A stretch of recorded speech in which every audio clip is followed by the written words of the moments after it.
Hi, it's Jane here from craftwithjane.co.uk, and today's project I'm bringing you this cute little 10cm by 10cm post-it note holder with a little pen, matching pen, and a little pen holder on the side just here.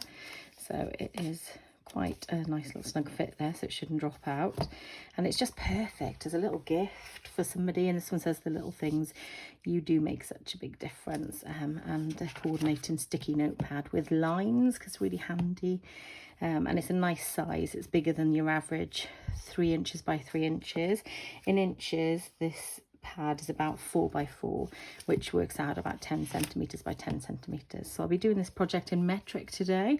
However, you will be able to see the imperial measurements on my blog, so please follow the links below. So I'm going to start off by bringing in my trimmer, which has my score tool on it here as well, and I can score using this in metric. And it's quite a simple project to start with.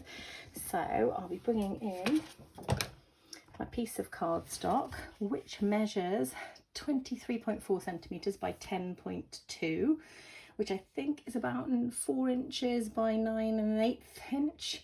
And I'm going to score the long side in centimeters at 11.2. So that's 1, 2, just there. 11.2 at 12.2.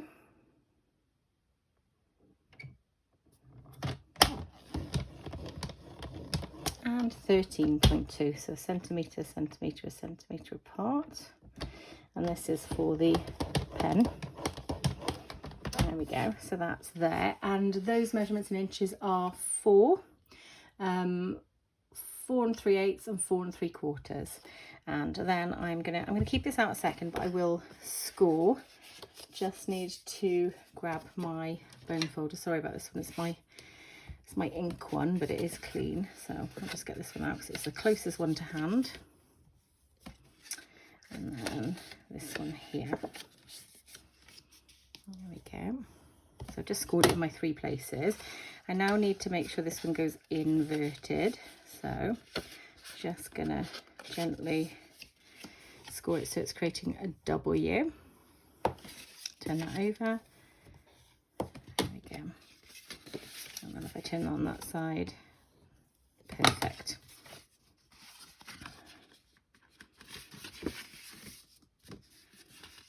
Okay.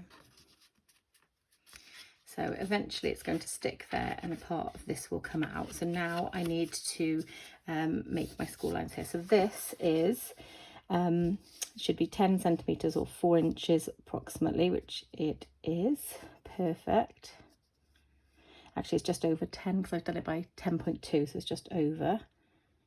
That's perfect, just there. And that's to allow, I'll show you on the other one, that's to just allow you to open it without snagging. And if you look there, you can see there's like a slight lip all the way around. There you go. So I am now going to roughly work out where halfway is, which is 5.1. And I'm going to maybe do about good centimetre, 2 centimetres for the pen holder section here. So to do this, I'm going to find, I think I'm going to do it maybe 4, and I'm going to use my trimmer. So if I do 4, there you go, and then I'm going to turn it around and do 4 again, centimetres, and that way I'm going to get an equal distance and a centred pen loop. Now, I've only, as you can see here, I've only marked in slightly, and that's just to make sure I got a nice equal distance. And I'm going to use my snips, my paper snips, to finish the job. So just there, and just there. So that's perfect. I'm going to push these out the wrong way, so it's just the middle section there, and that has created my pen loop. So my next step is going to be gluing this in. So I finished with my trimmer and my slightly dirty bone folder. Apologies for that, guys. So I'm going to move my trimmer out of the way, and I'm going to get in my tear and tape. So this is my tear and tape just here, and I'm going to lay this out flat, and I'm just going to glue this bit here and this bit here. So there we go. Lovely. So if I glue this bit first. Perfect.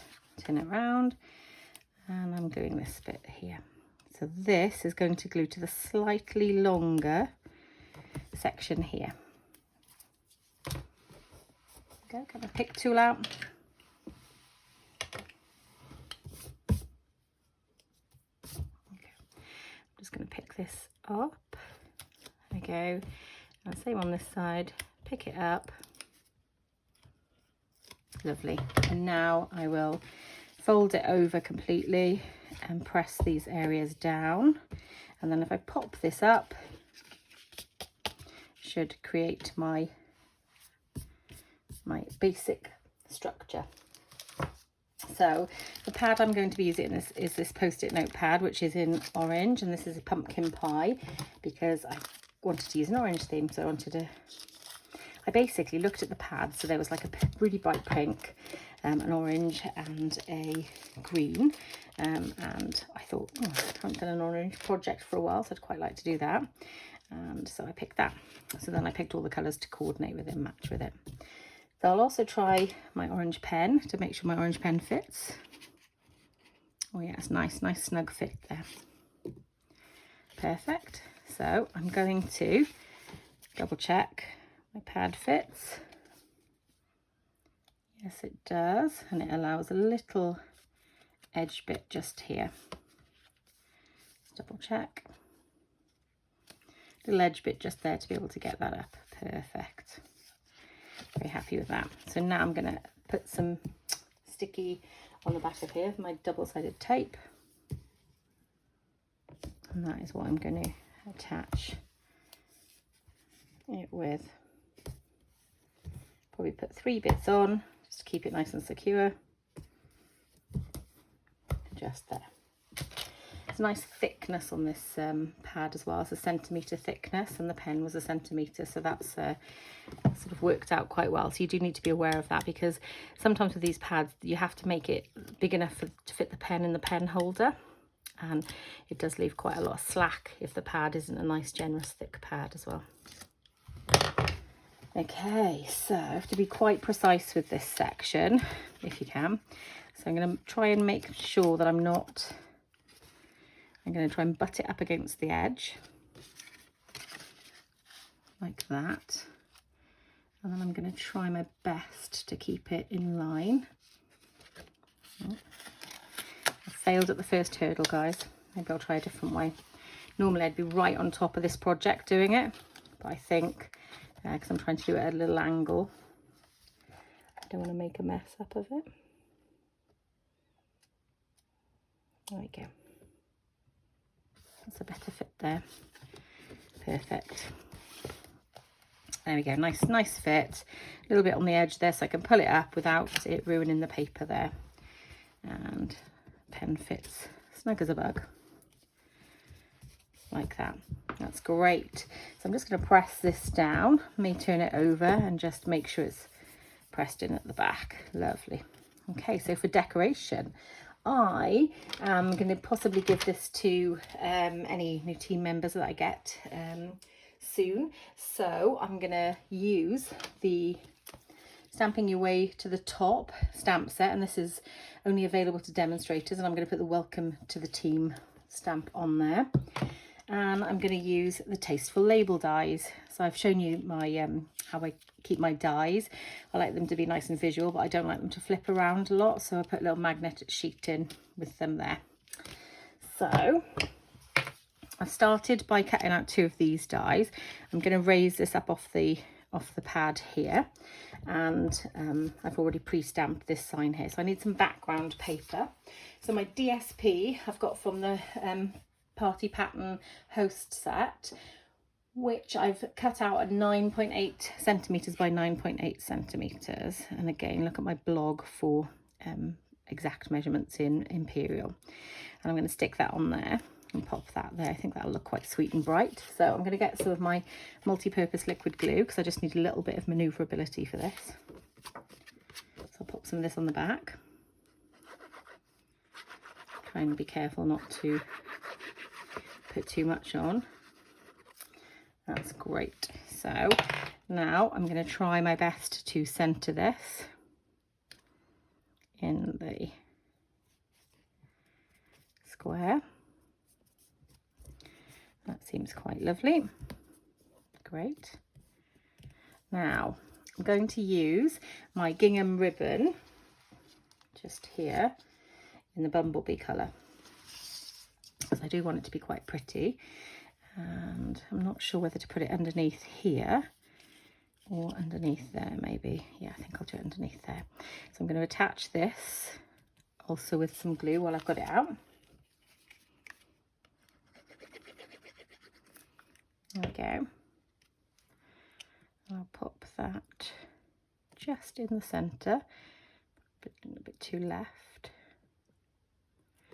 So if I measure this in the centre there, then I would expect this to sit on the lines, the peaks here and here, which they do. And if I do the same there, oops, I'd expect this centre bit to sit. Yeah, that's pretty much happy with that.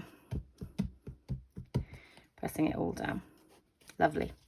Okay, so now I'm going to use my ribbons. I'm not quite sure what I'm going to do. Am I going to do this sort of pattern? What do you think? And that's going to go there, probably on dimensionals in the centre. How do I want my ribbon? Yeah, I might I can turn this over. That was my original Stampin', and I didn't like how it looked. I didn't think I cut it particularly well, so I flipped it over. So I'm going to pop some of my Stampin' Seal Plus on the back, and then I'll wiggle some of my ribbon around on it. Okay.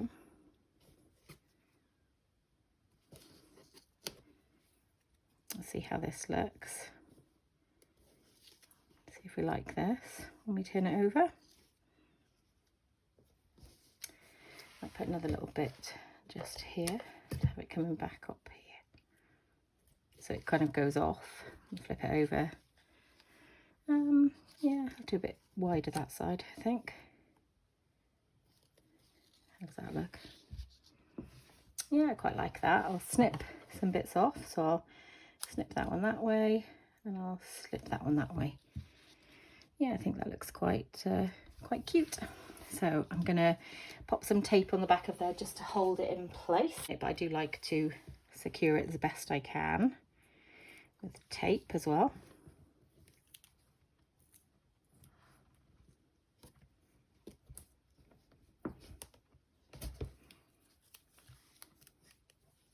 Just to try to make sure that the dimensionals, just trim a little bit off that, make sure that the dimensionals do their job and hold everything in place as well. There we go. I'll get my pick tool out again. What does everyone think of the colours? I was going for bright and vibrant, but I do like the subtle greens that I've used previously as well.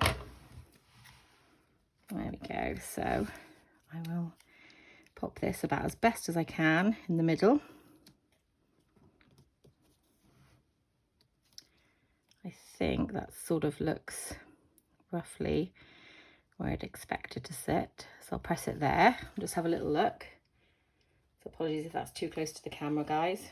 I think that looks sort of about as central as I can get it. So I do have, because on the original one, I've used a little bumblebee, and I don't mind using that again. These are really cute, super cute bumblebees. You get a pack of 20 of them. They're really, really lovely. I'll bring one up close to you. Can you see that there? How cute is that? So pretty. So I might do a little bumblebee down here as well. So I'm going to get out my glue dots. So I think this is probably one of the safest ways to adhere one of these bees. So what some people do is they do pop it on directly on here, and then they pick it up and they place it on. Some people use a pick tool to do it. Just there. So that looks quite sweet. Do I think it needs some gems? Does it look straight as well? Does it look straight? I think it does look straight actually. So I'm going to put possibly some orange coloured gems on. What do you think? So I'll just grab some of those. So I've got my holiday rhinestones just here. So I think the orange colour on there might look quite nice actually. So let's see how that looks. Or maybe just get one out, solitary one. What do you think? Just about there. Lovely. Okay, so I'm quite happy with that. I hope you guys like my project today. So this is my large post-it note cover, and it's quite nice and bright and vibrant and orange, and this is sort of my more subtle one. So it'd be interesting to find out, guys, which one you prefer. So please feel free to put in the comments if you do like one more than the other. It'd be very interesting to hear. I think I quite like them both, but for different reasons. I quite like the subtle one, but I do like the vibrant, fun one as well. So thank you for spending time with me today. If you would like to shop any of the products, I'll put all the links below for you. You can also follow the links to my blog where you can shop with me as well, and you can find more information about maybe joining my team if you'd be interested, and you'd be getting one of these winging their way to you. So I'm sure there's lots of other good reasons to join, but there's some sweet perks as well that joining my team would get you. Also, just to remind everyone, I do send out thank you cards with each order, and for orders above £25, excluding postage and packaging, I do send you out gifts, and if you use my host code you get an additional gift. So if you're interested in shopping Stampin' Up and you don't have a demonstrator, I would be delighted if you chose me. So please follow the links below for that. So I'm going to say bye for now. So bye everyone, and happy crafting.